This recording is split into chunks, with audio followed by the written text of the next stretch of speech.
Hey, what's up, y'all? We back with another episode of CNS IG Live with Positive Black Women. I am the founder of Carving the Stone. My name is Naisha Stone, and this is your weekly source of positive news. And we're back with the 9th episode. So we've been doing this all summer long, and I'm very excited to bring on our next guest. Hi, Carla. I don't know you personally, but I've seen you as a fan for a while. So hey, everybody, thanks so much for joining in. I'm just waiting for our guests to get here. Hope you all are doing pretty well. Feels good where I'm at. So I hope y'all got some water and just chilling out. So if you have any questions for me or for our guest that's coming up, please put it in the comments. One of the updates I do have is that our applications for our annual scholarship opened up September 1st. So if you're in Wisconsin and you're 17 to 28, then we have some scholarship money for you. Hello, Ashley. I'm about to add you in. So I'm about to add in Ashli Johnson, and I'll give her a proper introduction when she's on the screen. Cool.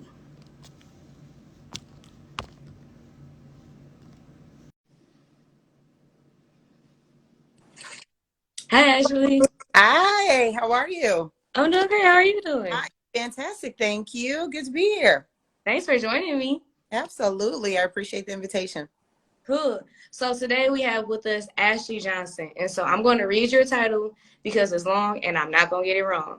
So it's inaugural Executive Director for Howard University School of Business, Marriott-Sorenson, is that how you say it? Uh-huh. So a Center for Hospitality Leadership. So that's a lot, and I want to get into that soon. But I kind of first want to start off. So you just did an interview like 4 days ago or something like that, and I was just recently watching it.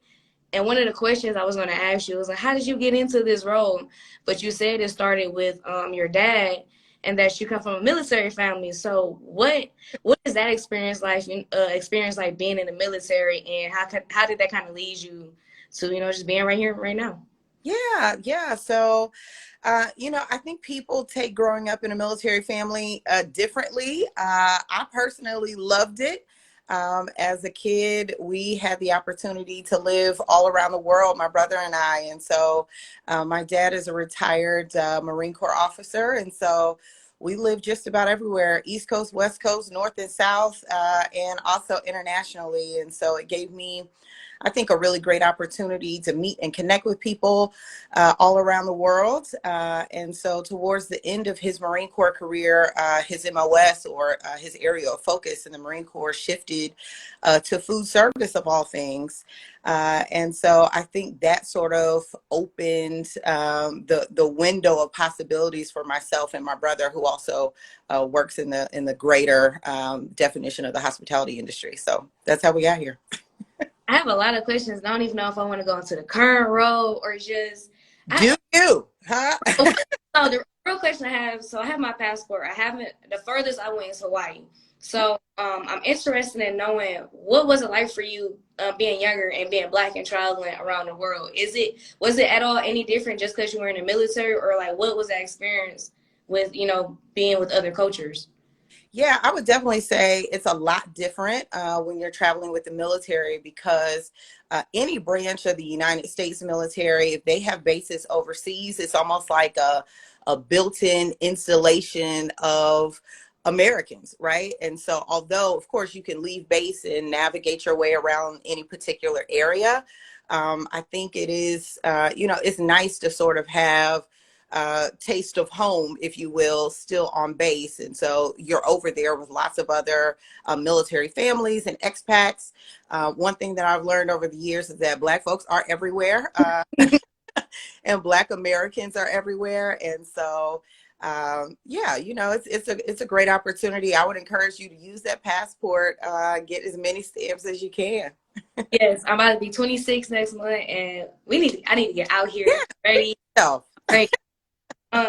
Okay, so hospitality, for me, that's a big word, because like I've heard it used, but not really, like not in everyday life. So what does that mean, and what do you specifically do in your current role? Yeah, so hospitality is indeed a big word that is defined by a lot of different experiences, I would say. So hospitality, most folks would describe as the work that's done in and around hotels, restaurants, cruise lines, travel and tourism, spa experiences, food, beverage, wine, spirits. So, I jokingly always say it's all the stuff that we love, right? We like to travel, we like to eat, we like to drink and have different experiences, and all of those things are encompassed in hospitality. And so you asked about my current role. This role is brand new, and so I am the inaugural executive director. This role was created last year. The CEO of Marriott International, his name was Sorenson, passed away unexpectedly. And so after his death, his wife really started thinking about what types of projects was he working on and engaged in that he was passionate about, but really didn't get the opportunity to complete. And one of those projects or initiatives was trying to identify why there are not more Black executives working in this business and why there are not more Black owners working in this business. And so Ruth got together with the Marriott Family Foundation and Marriott International, and they endowed Howard University with a $20 million gift last year. And because of that gift, they created something called the Center for Hospitality Leadership. And the whole idea is that in this role as executive director, I am creating a pipeline of Black executive level talent into the hospitality industry, exposing students to entrepreneurial opportunities in hospitality, but also challenging the hospitality industry to really take an objective look internal to their own organizations to identify where are the bottlenecks, what's keeping Black folks that are working within your organizations from ascending to the top ranks, and partnering with them to help them remove those barriers. So it's a big job. It will be fun. It already is fun. And we know Howard is lit. So, I'm excited. Yeah, well, for one, congratulations. I didn't say that earlier, but congratulations. With you helping, build that pipeline with other, Black people, what do you think having more Black people in the leadership would do for hospitality? Because I know I've had experiences going to hotels and other places. You know what I'm talking about. So, like, what would that do for the industry to have more people, like us? Yeah, so I think it's really important that the industry is reflective of the people that consume it, right? I always tell Black folks, if you consume it, you should own it, right? And so we know that the Black travel spend is north of $1 trillion. We know that we spend money on food and events, wine and spirits, hotel stays, travel and tourism, getting stamps in those passports. And so I think that that's part of why it's important. But I think also from a historical perspective, when I think about hospitality, the origins of it in this country, Black people built hospitality. We were the first chefs. We were the first caterers. We were the first folks that were owning and operating inns and hotels. And frankly, the roots of it are deep in slavery, right? And so when I think about how inequitable today's reality is that we started this hundreds of years ago here in this country, and for us to not have an equitable stance and not really be included in the business of service. Now we're included in the consuming of it, right? We love it, we like it, we're going to spend our money on it, but we're not really at the executive level ranks, and we're certainly not as representative as we should be on the ownership side of things. So that's why it's important.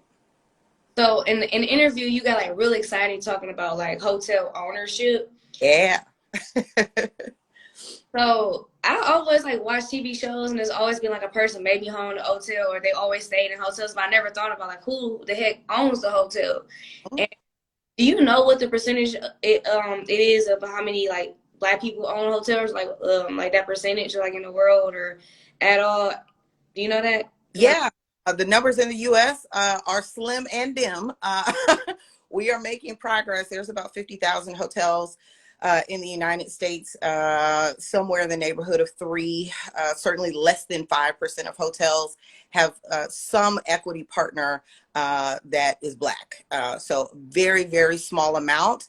It is growing. I think that we have become creative in ways to identify opportunities to invest in hotels and also to own hotels. So it's growing. We're working on it. What are some steps people can take to getting to that ownership level? Because to me, I always seem it's like you got to be like a billionaire and like you got to from ground up develop it, or just like invest in it, or like what are some ways to just be a part of that ownership? Yeah. So, quality question. I tell everyone, the term ownership seems so daunting sometimes, and I think that investing in hotels is an excellent addition to anyone's investment portfolio, because hotels are expensive, right? Hotels easily, I mean, on the low end, we're talking a $10 million piece of real estate, right? And so there are opportunities to invest in a hotel to where you can own a small percentage of ownership within that hotel, which, by the way, if it's a branded property, will grant you access to ownership benefits and perks like staying, for instance, if you own a Hilton or a Marriott hotel, and you own enough percentage of the hotel, you can travel to any Marriott hotel and stay at an owner's rate or a discounted rate, right? That certainly would help people get more stamps in their passport, right? And so you can connect with a developer and talk to them about what percentage of ownership you would need to get in on a particular deal. And to be honest with you, this would range significantly, right? So I have seen hotel developers that have been very intentional about including Black people at the capital table. I'll give a shout out to Kendra Plummer of Elise Capital. The way that she structures her deal, she does it in such a way that people do not have to be an accredited investor to invest in her deals. And that's one of the ways that Black people historically have been kept out of the ownership side of this business. And so you can invest in her deal, at $10, $25, $35,000. And that will get you to the table, right? And so one of the ways that hotel ownership, it is a wealth creation vehicle for a lot of people. If you look at our Indian brothers and sisters, they own 65% of the hotels in this country, right? And they've done it because they've worked together. They have deployed collective economics, and they're also smart about the tax regulations. A lot of folks don't know that most hotel owners are looking to hold a particular hotel asset for like 5 to 7 years. Mm-hmm. So collectively you buy it. No one is putting all of their money up for a hotel. Let me be clear about that, right? Whether they black, white, purple, or green. If a hotel costs $25 million, no one is using all 25 million of their own money, right? They are going to either bring a handful of other people to the table. They're going to finance a percentage of the deal, go to the bank and get a loan, essentially. But when you get ready to sell that hotel in 5 to 7 years, there is something called a 1031 tax exchange, in which, as long as you use the proceeds of that sale to invest in another real estate asset class, you never have to pay taxes on it, right? So it's a game. It's a loophole. You just got to find them. So yeah, I mean, if someone is interested in hotel ownership, I would encourage them to, just really learn how a deal works. And you can do that by investing a significantly smaller amount of money into someone else's deal. You'll get a dividend check on a quarterly basis. And when that hotel sells, you'll get a really big check. And you can certainly roll that into another real estate transaction, hopefully another hotel real estate transaction, and never have to pay taxes on it. If y'all didn't know, she's a speaker. So she is doing amazing. And so I really appreciate you coming here and, educating me. And because there's a lot of stuff I don't know. And I wouldn't even think about this because it's not brought up in our community. No one's talking about, okay, yeah, we need a hotel for this trip. And no one's ever talking about how do we own the hotel, and, to pay for our trips. Yeah. So that's definitely a whole different conversation. So yeah. Listen, I try to remind people, back in the day, the Jamie Foxx show, his auntie and uncle owned the hotel, right? Yep. And that's what made it possible for Jamie to be able to come there and live and try to pursue his dream and all the rest of it. It is a means of creating wealth for families and hopefully a lot more Black families. So, yeah. And it's definitely attainable though. Like I know like everything like seems big, but if you really set your focus, if your goal is on a hotel, it's definitely possible. Like it's definitely it's so many ways to do it. So going back to your like current role, what does it mean to be good in hospitality? So like, and let me reframe that. So specifically these last like couple of years, like with the pandemic, things kind of slowed down. You got to get creative. You know, there's some things that kind of had to change about the service in order to keep up with the times. Yeah. So excellent question. A lot of folks are like, who the heck wants to work in hospitality? Right. And what I offer to them is that hospitality has been with us forever, right? Literally, for some people often say, the first hotel was Jesus going to stay in the manger. They needed somewhere to stay, right? And so, hospitality is never going away. If you think about how much money we spend here in the United States, even through a pandemic, there was never a time when McDonald's was closed, right? And most folks don't think about careers in hospitality. They may not be thinking like, oh yeah, I want my kid to go to school to go work at McDonald's. But you may be interested in your kid going to school to learn about working in an executive level role at McDonald's, right? A $100 billion organization, and you can do a plethora of things working for McDonald's. Or any other restaurant, hotel, etc. And so I think that it's important that we expose folks that look like us to other opportunities that exist in hospitality. But the other thing that I'll say is that, and of course, lots of people have been asking me about that, right? Like, oh, I worked in hospitality and then I got furloughed or I got laid off and, I'm done. I'm just leaving, right? I try to encourage people to think about tying their work to a revenue stream, right? If you didn't work in the hospitality industry, if you were working at the lower levels, at an entry level role, in many instances, maybe like a mid-career, mid-management type of role, you were, maybe your job was eliminated, right? But if you are a person that is tied to a revenue stream, meaning something that makes this company money, or it's your job to figure out how to make the company more money, you didn't lose your job, right? And so oftentimes when I run into people of color that are interested in hospitality or even studying it at the university level, I say, hey, why did you pick hospitality? And they're like, oh, because I hated math and, I can't keep my GPA up, or I wanted to be a nurse, but I couldn't handle seeing the blood. And, I just sort of ended up over here. We think about hospitality as a people business, which it is. And so people feel like, oh, I have a bubbly personality and I like people. And that's why I felt like hospitality was for me. It's like, that's cool. That's cool. You do need relationships in this business. However, we need you to understand the business of service, right? Not just the delivery of service. And so I think, that's good for anyone to keep in mind as they're sort of navigating their way through this business. I like people. I also like being paid, and I like job stability and that sort of thing. And so, I love business because, especially nowadays, and I credit everybody for being an entrepreneur that's going their own route. But a lot of people think that because we have the term creative, so they think a lot of the work is put in creating, which is true. But in order to be a business, you got to do the business. And so that's something I had to learn myself. I was just covering positive news, but business model.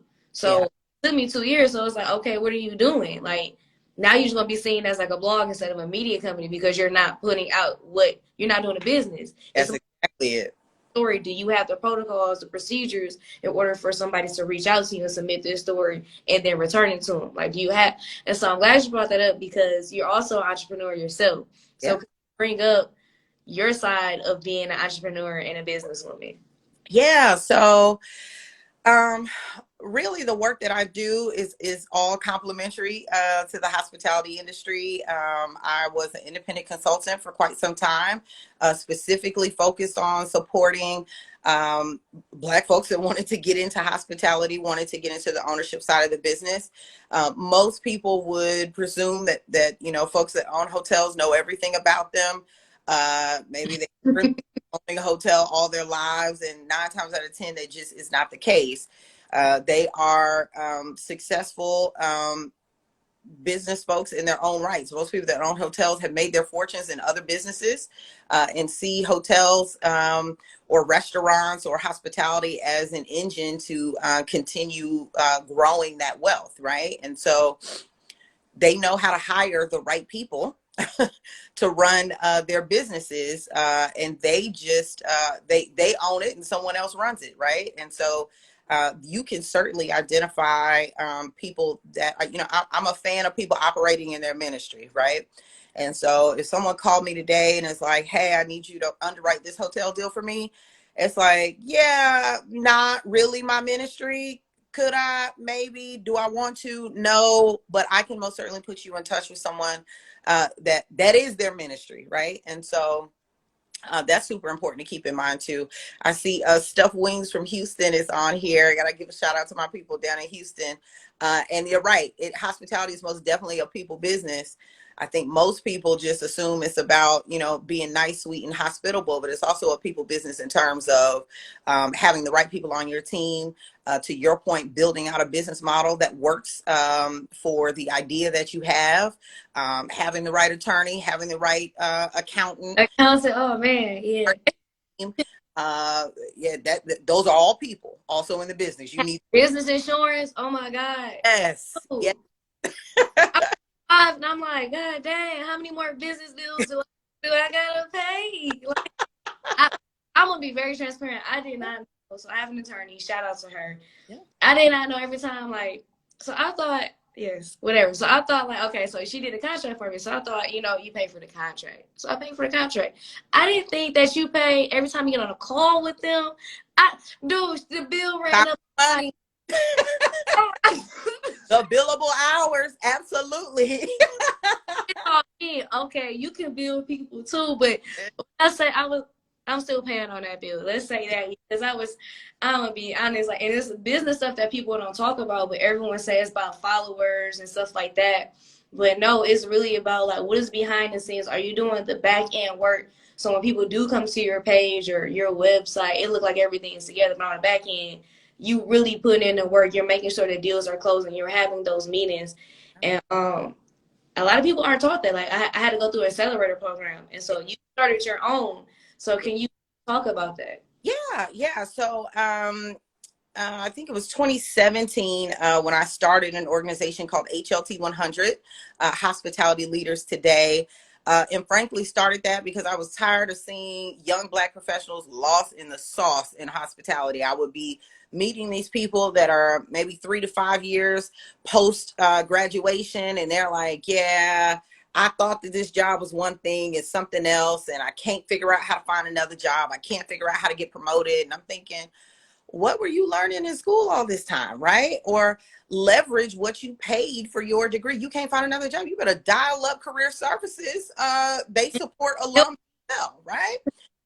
You still paying on that degree. You should be using all the resources available that are attached to it. And so I knew that there was I would say an exposure gap that existed for young professionals. And I thought, you know what, maybe if I can catch these folks before they come out of college, out of undergrad, I could be of more assistance to them. And so started HLT 100, and it really took off. We were engaging students both at HBCUs and PWIs across the country that were interested in dreaming a bigger dream for themselves as it related to hospitality. And so, so often I would meet young people and I say, hey, what do you want to do after graduation? And they're like, oh, I want to work at a restaurant. And I'm like, that is quite vague, right? Like, you know, something more than that after you just completed this $50,000 bachelor's degree, right? And so through that process, it was really like a professional development accelerator, and exposed them to some really amazing people in the hospitality space. And so after this 6 to 9 week accelerator program, I would host a HLT 100 summit in which all the participants could come together. They would meet one another. And I lovingly say I would lock them in a room for 2 days with, the superstars of this business, people that look like them, that are operating at the highest levels of the hospitality business. And so what organically came out of that was, folks are like, oh, I thought I wanted to be this. Now I'm trying to own a multinational organization. Like, their language changed after engaging with those individuals. And so the HLT 100 was a commitment to develop 100 new leaders over 5 years. And so that was certainly accomplished, which is fantastic. But also what came out of HLT 100, I noticed that so many of the speakers, although they were, in the C-suite, they were owners, they would be so excited to meet the other speakers. And I was thinking, well, I thought that, folks that sat in the C-suite, I thought all y'all knew each other. And they're like, no, I've only read articles about this person, or I really wanted to meet this person, but have never had the opportunity to do so. And so that helped me identify a need that existed amongst Black professionals in hospitality. That we were just disconnected from one another, right? And I recognize that if we were disconnected from one another, that means that they were also disconnected from opportunities that existed. And so out of that, I created Hospitality Hued, which is really just a platform to bring Black professionals, leaders, and owners in hospitality together, because it really is magical what we can create, but half the time we just don't even know that something exists, right? So an example would be a Black-owned wine company meeting a general manager of a large hotel in a major metro market. That general manager is who makes the final decision on what wines are carried in their food and beverage outlets, right? That's a huge, piece of business that's often overlooked, right? Or maybe they run a large organization and they didn't know that they could take their next conference to a Black-owned hotel, but maybe the connections that come out of it are just really fantastic. So super excited about that work as well. It continues. So yeah. No, you said it like so lightly, but I hope people listening understand what you just said, because just by opening up your mouth and like literally just being introduced to somebody can literally open up doors that you did not know existed, like to the simple terms. And like I did not know that I'm just now getting to a point where I need business insurance. But first I needed that business model, but I didn't even know what that term was. Right.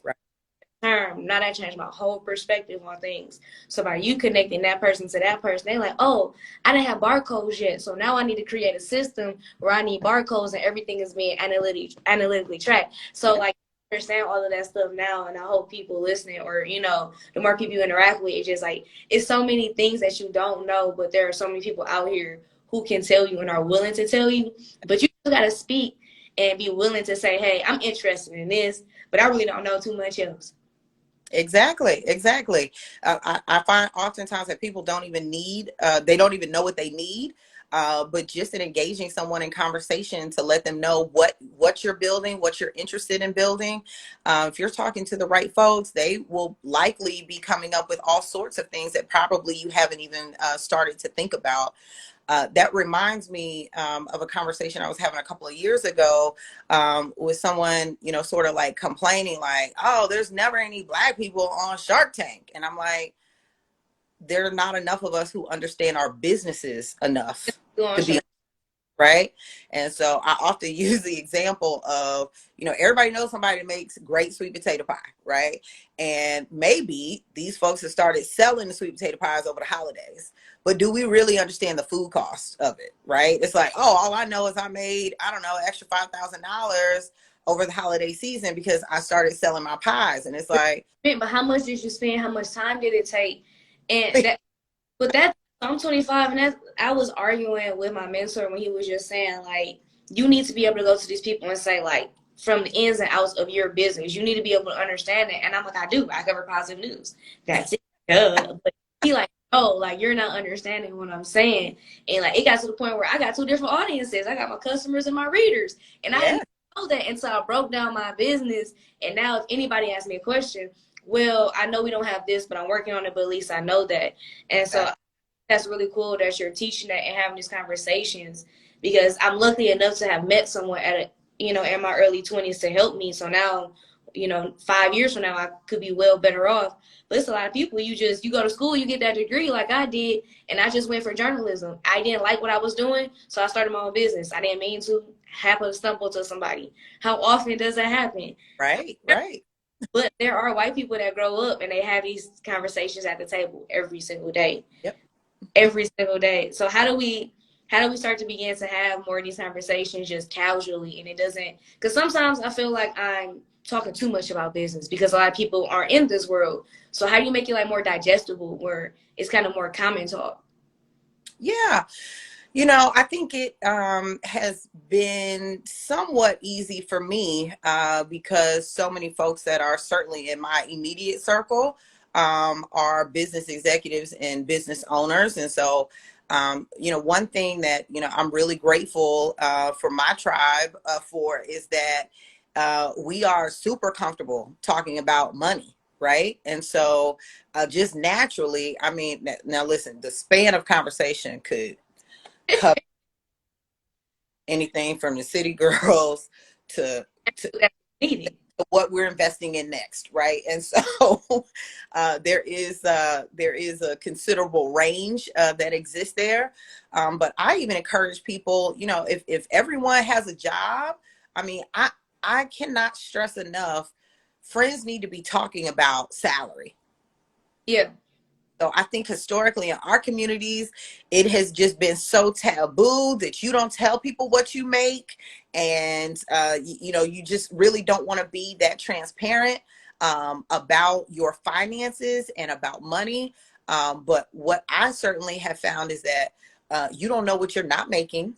Because you don't know what your friends are making. And oftentimes there's a huge disparity that exists that you have no clue exists because you all have the same degree, likely have the same background, and somebody's more than you are. It's like, okay, hold up. Obviously, you were aware of something that I was not aware of. Like, what happened? Yeah.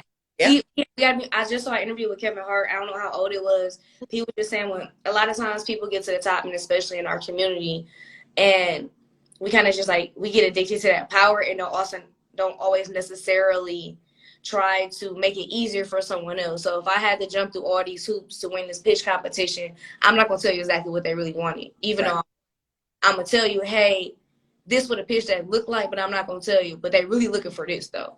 And so I try to avoid that. But like, what are your thoughts on, just being that, not a gatekeeper?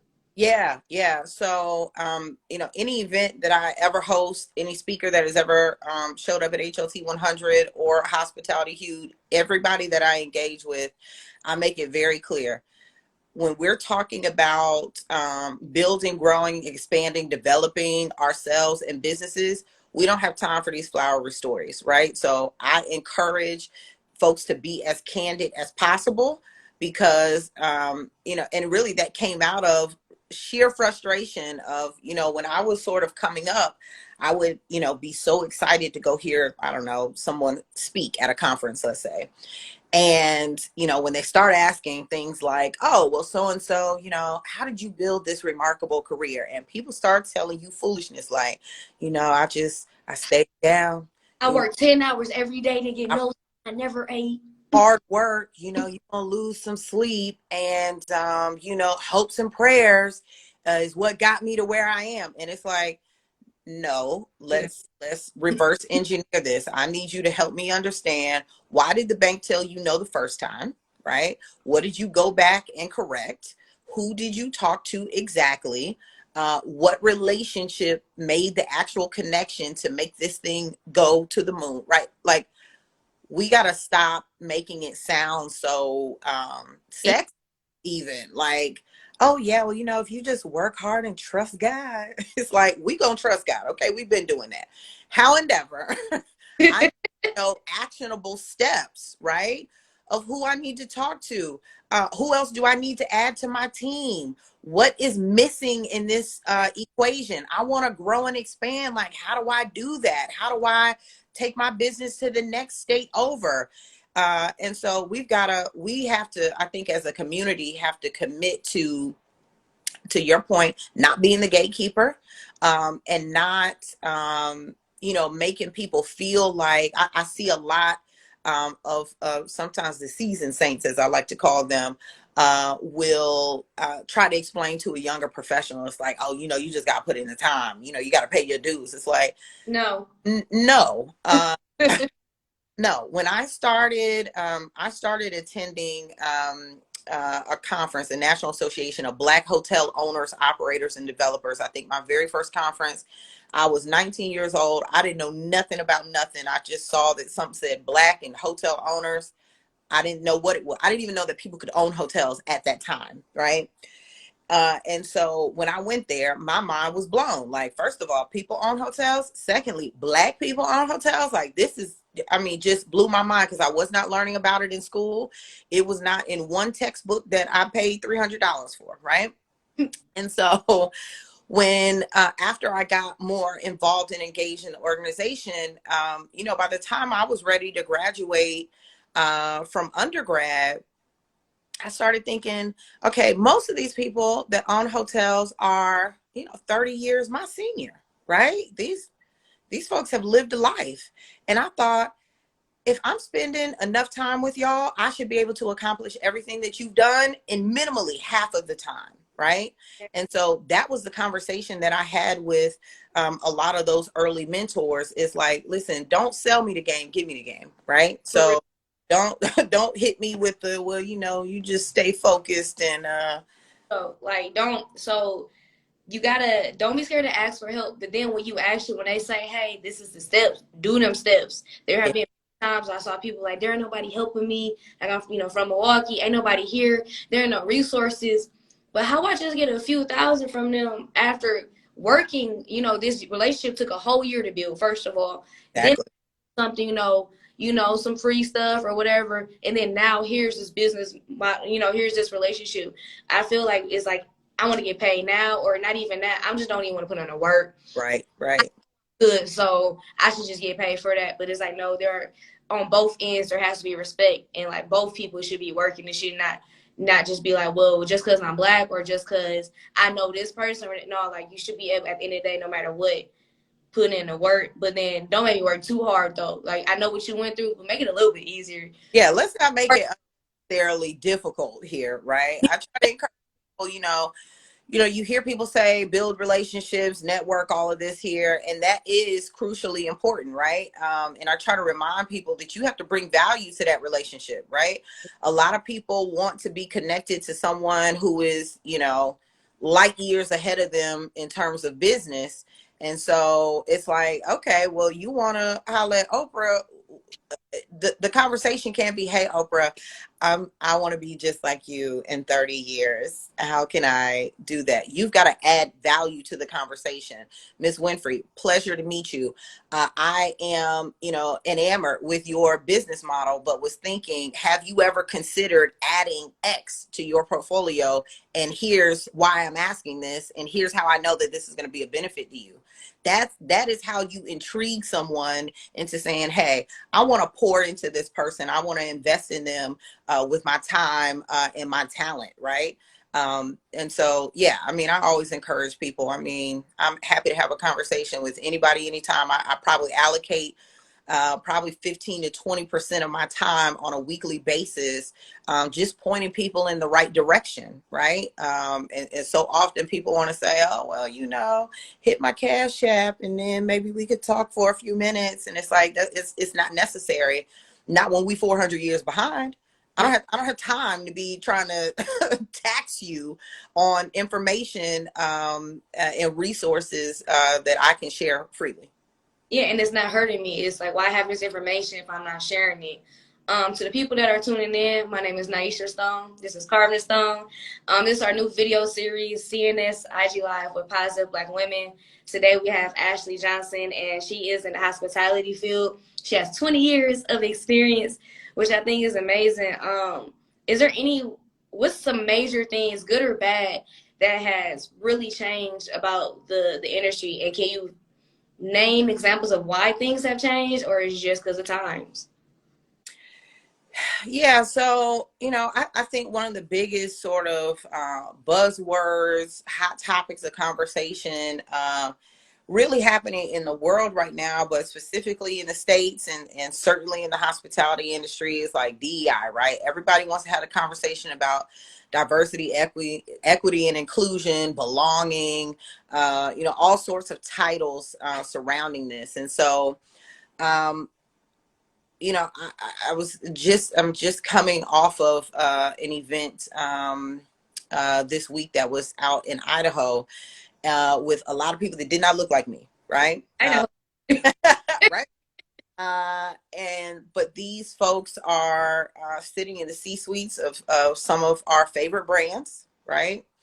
And the whole purpose of this sort of meeting or gathering was for them to better understand what's happening here and how can they support the industry becoming more inclusive to marginalized communities. And so, it was a beautiful week. But I thought about 10 years ago, this would have never happened, right? We would have never had this conversation. And so part of it is that, part of it is because people have been constantly pushing for it. But I think just the societal circumstances of the day, particularly of 2020, really have changed the perspectives of a lot of people. But what I will say is that I do think that there's a window that if work is not done consistently to move the needle, that window is going to close, right? Because 2020, we were all sitting at home. COVID had us all locked inside, and we all watched, right? A murder of a black man, of several black men, of several black women, right? And so I think because we had that time to sit with this and think, how does this affect business? How does it affect the way that we do business? It has certainly softened the hearts of a lot of people who control a lot of what we consume, right? But again, it's 2023, and I think we got time. Gonna go back. So is closing, right? And what we don't want to happen is that the window reopens because there's another tragedy. We want the window to be closed and done because we've changed the circumstances with which we operate in on a daily basis, right? We want to know that if I am fresh out of school and 21 years old, I want to be able to see someone that looks like me in the executive level ranks of my organization. Give me something to aspire to, right? Give me someone that I can connect to within my own organization. And so I think a lot of organizations are taking the time to step back and sort of retool how they recruit, how they retain talent, because it matters. We'll walk away from opportunity now. I mean, that's one of the first things I'm asking on a job interview. So, okay, well, what does your board of directors look like? No, for real. Who look like me? Who show me somebody who started where I started and show me where they are now, right? All that matters. All that matters. And we got to start being comfortable with putting them on the spot because they quick to say something about the hair, about my name. So I'm going to ask you how you feel about this since we on the topic. We have a few more minutes left, about 10, 15 minutes or so. If you have any questions for Ashli about just being Black, hospitality, entrepreneurship, definitely put them in the chat. Thank you so much for the people that are coming in, that's commenting. I'm loving it. What is the best parts of being in hospitality? I think I heard you say in the interview that you took a job in Hawaii. I think you said that, or I heard something like that. It was like a hotel something. So one of the best things for me, at least, working in hospitality, is that I think that it provides a level of exposure to all the things that I like, right? So there are, and you know, one may call me bougie at this point, Aisha, because I'm not eating everywhere anymore, right? I'm not. Okay. I, my my baseline for what an exceptional experience at a hotel has shifted and changed for sure, right? Um, and so most of my friends will tell you that I'm the one that they're calling when they're like, hey, what's the new bar or restaurant in town that we need to check out? Hey, I'm headed to XYZ location. I know you know what hotels are there. And I'm like, I don't know. And then I'm like, yeah, dude, let me send you a little list of recommendations. And so I would count that as one of the best parts of hospitality, is just having the opportunity to travel and experience really the best of what hospitality has to offer. I would say the people are the next thing. You know, people that work in hospitality tend to be warm and friendly and engaging, and they want to know about you and you want to know about them and all those things. And so it is an industry that, of course, is business focused. But I think working in hospitality lends itself to people operating at a very high level, but still having heart. And I saw that, you know, last week, right? And so, or earlier this week. You know, oftentimes you run into, I don't know, maybe a CEO that works in banking or finance, and it's like, it was really hard to have a conversation with this person, right? Like they don't have personality, or, you know, socially inept or what have you. Hospitality is not that way. You know, it's fun folks that understand the business of what they do, but they also understand the value of people and connectivity. So I love that about this industry. I've been interviewing a lot of leaders like the last few months, and I've been asking the question, what makes a good leader? So one of the things that I prided myself on, particularly when I worked in hotel operations, but the sentiment has followed me throughout my career. Um, Anyone that works with me knows that I'm willing to run through a wall for them, right? And so because of that, I think that builds a level of camaraderie and loyalty, not necessarily to me, but to the mission of what we're looking to accomplish. And so when you have a team of talented people that are willing to, you know, bring their full selves to work every day, bring their brilliance and lend it to the project or the task or the work that you're doing, I think that makes all the difference in the world. And so, you know, I think that is what makes the best type of leader, is that they know that they are going to learn from me. They know that I am willing to invest in their future. Because I recognize everything is not a career for people, right? Sometimes people just need a job, and that's cool, right? I have had folks that have worked on teams that I've led over the years, and they're like, listen, this hospitality stuff is cool, but I'm really trying to be a photographer. It's like, oh, okay, well, great. You bring all you got to work every day, and I'm going to see to it that I'm identifying opportunities for you to engage that passion of yours, right? Or to make connections. You know, I don't want somebody working for me for 10 or 20 years. Like, yeah, Better.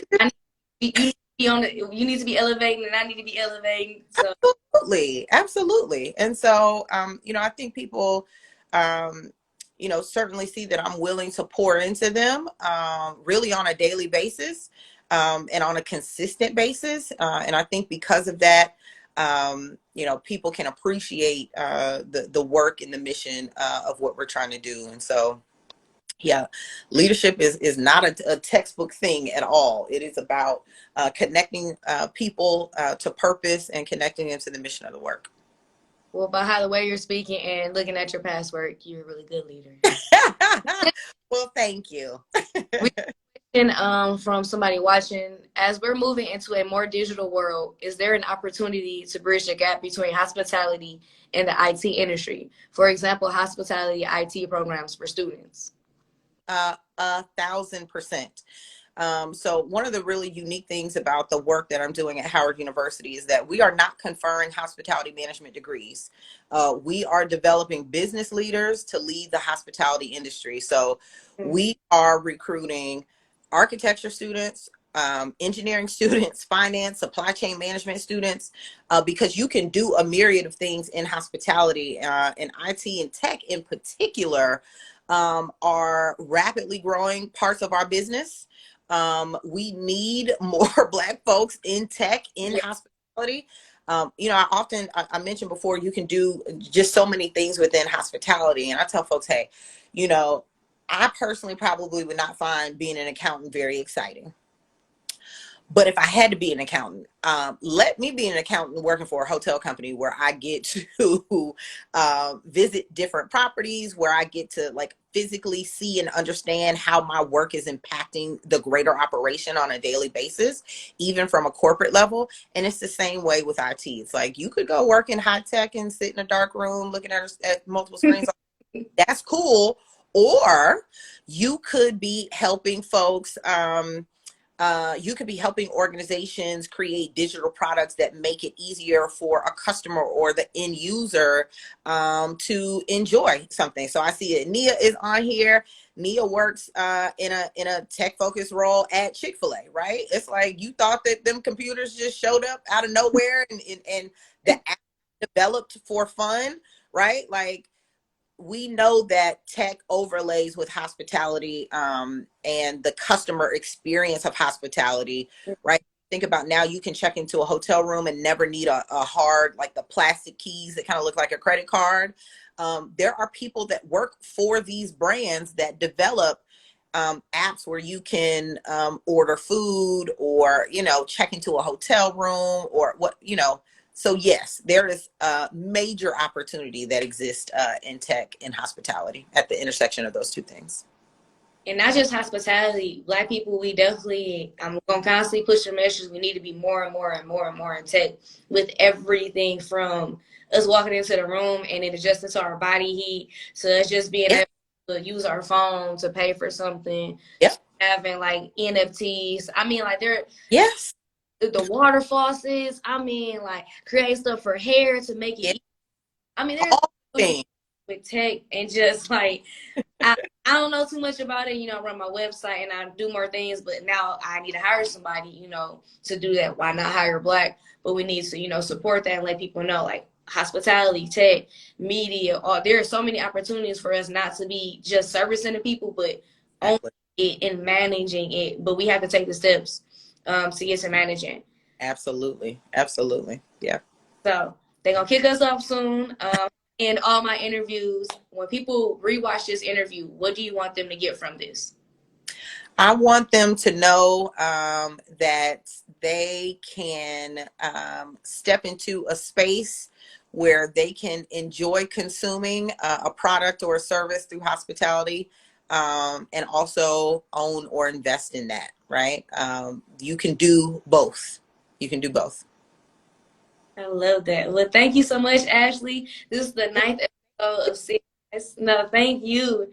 This is the 9th episode of CNS IG Live with Positive Black Women. We have Ashli Johnson. Anytime you're watching these interviews, make sure to actually go follow the people and reach out to these people. They're actually human beings, and they definitely need the support, and they're very knowledgeable. So I really appreciate you for giving me your time for free. You're very valuable, and I appreciate the work that you do. My pleasure. Keep doing what you're doing. This platform is extremely important, and I love what you're doing specifically with highlighting positive Black women in the space. So kudos to you, positive Black woman. Thank you, and you have a great rest of the day. Thanks, you as well. Take care. See ya.